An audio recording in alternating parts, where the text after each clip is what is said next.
Hey, Jason Rice here with Lotpop. I'm going to do another December 21 days of do's and don'ts. This one's going to be more wrapped around internet and lead management or sales follow-up. And it's kind of an obvious one. What's up, Doug? Aaron, how you doing, bud? I haven't talked to you in a while, Mr. Tyson. But every lead, you were first. Obviously every lead should get a response, an email, and every reply should get a reply. And every phone call should get an email or / text. So one of the things that we do is we help dealerships with internet process management also. I did 8 years on the retail end from 1997 to 2005, running internet departments, wrote articles, spoke conferences. So we do help dealers as we drive them more leads on their inventory because they're handling their inventory better. They're going to get more leads. We help them on the internet process. And one of the things that we do there is what we call activities per lead is one of the major things that we track. That's how many calls and emails that they're doing for every lead that they have. Our top stores are pushing 20, 25 activities per lead. Our stores that continue to struggle are in the low 8 to 10, 12 range. And the whole theory goes down to you want to sell more cars, talk to more people. And we know that as salespeople, we tell our managers, we tell our salespeople that go talk to people in service. The more people you talk to, the more cars you'll sell. But yet when we get leads, the more times we're trying to communicate and earn the customer's business, the more sales we get, more appointments we get. So one of the things that's surprising to me is not every email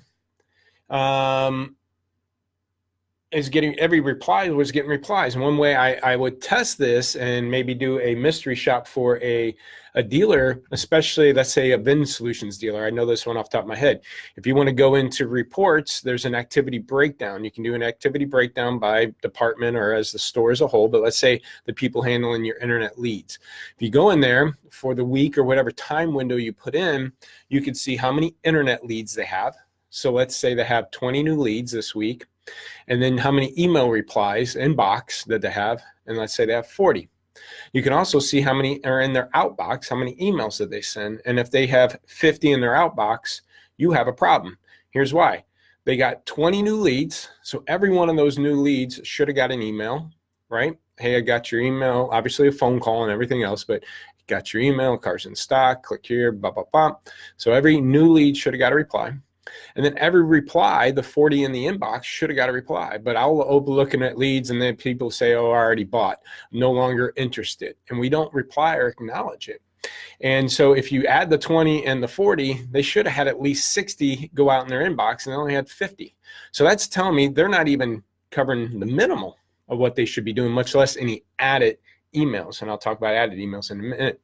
But to me, every reply should get a reply. So I don't care if they said, hey, you suck, I'll never buy a car from you ever again. I would acknowledge it. Sorry, we didn't get the opportunity to earn your business.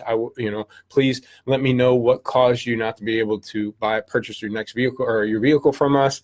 And by the way, maybe we can earn your business back by maybe throwing a service coupon or what have you. But acknowledge it at least. So I should have at least 60 go out, just covering whatever came in. So take a look at how many new leads and how many replies your reps are getting, or yourself as a internet manager or a BDC manager, and make sure you're pushing out enough just to do that alone, not including part of your follow-up processes with everybody else. So one way, again, to look at activities per lead, you can take how many emails they did divided by how many leads. So if they did 50 calls, 50 emails, 20 leads, that's, they did 100 activities per lead, that's 5. So that's how you kind of want to calculate activities per lead. And I could show you time and time again, the more we increase that number, appointments increase, appointment show increase, sold increase, closing percentages increase. So with that, how to increase, another way to, obviously that's just staying normal, but another way to increase those activities per lead, and I've covered this before, but I think it's important, is I think every call should get an email and or text. And what I mean by that is part of the process, if I'm calling and I leave a voicemail, at the end of the voicemail, one thing that always worked for me is give me a call back or reply to the email that I sent you. Because more than likely, they'll hear your voicemail, don't have time to call you back. But if you plant the seed that you're going to send them an email, they might go, I ain't got time to call them back. I'll just email them later. So that means you got to send an email. So no matter what happens in that phone call, I'm going to follow up with a text or an email saying, hey, thanks for your time on the phone today. I understand you're not buying for 2 months. I'm going to follow up with you then.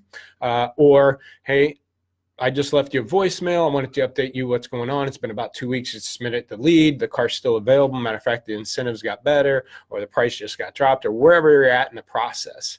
Maybe you called and left a message with a person, a female or a male at the house. Hey, I just left a voicemail with somebody at the house there. I just want to make sure you got it. If not, I'm here to answer any of your questions, what have you. So every time, if I schedule an appointment, email them or text them. Thanks for your time. Look forward to seeing you Saturday. Have the car pulled up. Click here for directions. So every phone call should get an email recap. And I see that a lot in CRMs. I pull up a lead and we just talked to the customer yesterday, no notes. And by sending that email, it kind of is noting it for you. We can see, if you didn't note that conversation, you can see in that email, oh, you talked to them and they're coming in, they're not looking until September. So it's kind of a double down. You get your notes and another touch to that customer. So every email, every reply, every new lead, every reply should get an email. Even if they want to be taken off your list or something, acknowledge that. Obviously, if they unsubscribe, you got to watch those things. But get that activity per lead up. And again, it's so surprising. And the one other tip I'd want to give on this is communicate with customers as if they're sitting in front of you. I've seen a lot of customers email and, hey, I'm interested in that Explorer. I'm also looking at this, but is the Explorer still in stock? And I've seen emails back like, yeah, it is. When can you be here? I mean, obviously that's or no, it's no longer here. It's been sold.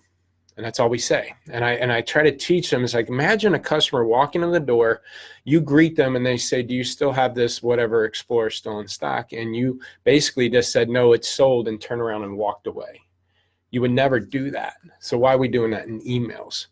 If a customer asks you about, trade-ins and titles and taxes and other things, don't be just blunt and one-liner. Act like you're sitting them down behind the desk and then ask open-ended questions, try to find out more. I'd have to, instead of saying, no, it's no longer in stock, go around and say, but instead reply back, I would have to check on it. But is the Explorer the only one are you interested in? Are you open to other SUVs in that price point? And then wait for that response. And if they say, yes, that's it, or no, well, yes, but if you happen to have this or this, and you can then email back, actually that car is sold, but great news, I do have this. And now you opened up the door to more opportunities. So reply to customers as if they're sitting in front of the desk, or you greeted them on the showroom floor. Don't just say, no, it's no longer in stock, or yeah, the car's still in stock. When can you be here? Get open-ended questions, sit down, slow the deal down, slow the communication down, try to get other information for them. We could say, hey, I will have to check on that for you. Are you open to other vehicles? Also, are you interested in financing or leasing that vehicle, or you happen to have a trade-in? Get something else out of them. Basically what we used to call seek your teeth into them. It's like a bulldog. Bite in and don't let go, and try to get as much out of them as possible. So I hope those tips are helpful. A little bit on the internet end, and process management, and this affects incoming internet leads, phone leads. If you have email addresses and it's a cell phone, and you could text or customers that are ups and leave in your follow-up communications. All this applies to those type of customers. So hopefully this is helpful. jrice.lotpop.com. Website is lotpop.com, and give free evaluation and even a free internet evaluation. We can get into your system. We can pull some data out of there and give you how your store is stacking up. If you happen to be a VIN's the easiest one that I can pull data from. If you happen to be a VIN dealer and you're curious about how many activities per lead you're doing, just let us know. We can do a demo. I can get in there, pull a report, dump it in our system, kind of show you where you're at and how it's comparing, and give you some insight on it, and then talk from there if you need more help. But we can at least give you an idea where you're at. YouTube, everything's loaded up onto YouTube, so this will end up on there. So subscribe to our YouTube channel. Just look for Lotpop Inc. Everything gets loaded up into SoundCloud, which ends up in iTunes. So there's podcasts too. And I realized I think this might be the 150th video on YouTube, and it's going to be about 125th on the podcast. So there's a ton of content out there if you want to find out any more. Or again, email me. Thanks, Rick. Good to see you on here, Adam.